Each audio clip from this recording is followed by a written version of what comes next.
Selanjutnya, tren pramalan. Sebagian besar model yang digunakan untuk meramalkan tren adalah model yang sama yang digunakan untuk meramalkan pola level, dengan fitur tambahan yang ditambahkan untuk mengimbangi kelambatan yang akan terjadi. Di sini akan melihat dua model tren yang paling umum. Yang pertama merupakan pemulusan eksponensial yang disesuaikan tren. Pemulusan eksponensial ini menggunakan tiga persamaan. Yang pertama menghaluskan level rangkaian, yang kedua menghaluskan tren, dan yang ketiga menghasilkan ramalan dengan menambahkan temuan dari dua persamaan pertama. Selanjutnya, garis tren linear. Garis tren linear adalah teknik deret waktu yang menghitung ramalan dengan tren dengan menggambarkan garis lurus melalui sekumpulan data. Pendekatan ini adalah versi dari teknik regresi linear yang akan dibahas dan berguna untuk menghitung perkiraan saat data menampilkan tren yang jelas dari waktu ke waktu. Selanjutnya, peramalan musiman. Di sini hanya akan menampilkan prosedur untuk menghitung musiman kuartalan yang berlangsung selama setahun. Meskipun prosedur yang sama dapat digunakan untuk semua jenis musiman lainnya. Terdiri dari langkah-langkah. Yang pertama, langkah 1, hitung permintaan rata-rata untuk setiap kuartal atau musim. Langkah kedua, hitung indeks musiman untuk setiap musim setiap tahun yang Anda butuhkan punya data. Langkah ketiga, hitung indeks musiman rata-rata untuk setiap musim. Langkah keempat, hitung permintaan rata-rata per musim untuk tahun depan. Langkah kelima, kalikan permintaan musiman rata-rata tahun depan dengan setiap indeks musiman. Model penyebab atau kausal.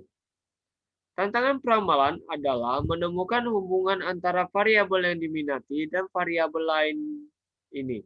Hubungan ini yang bisa sangat kompleks mengambil bentuk model matematika yang digunakan untuk meramalkan nilai variabel minat di masa mendatang. Beberapa model kausal yang paling terkenal adalah model regresi. Pada bagian ini dilihat regresi linear dan berganda.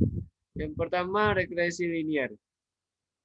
Regresi linear, variabel yang diramalkan disebut variabel dependen.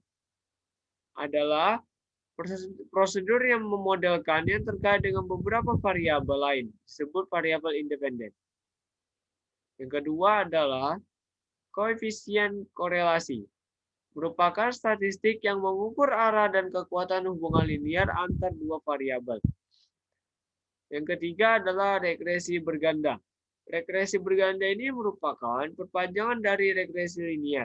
Namun tidak seperti dalam regresi linear, di mana variabel dependen terkait dengan satu variabel independen.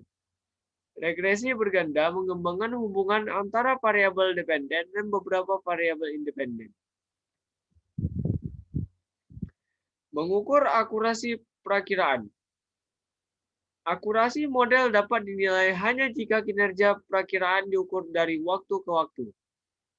Untuk semua alasan ini, penting untuk melacak kinerja model dari waktu ke waktu yang melibatkan pemantauan kesalahan perkiraan, pengukuran akurasi perakiraan, dan sinyal pelacakan.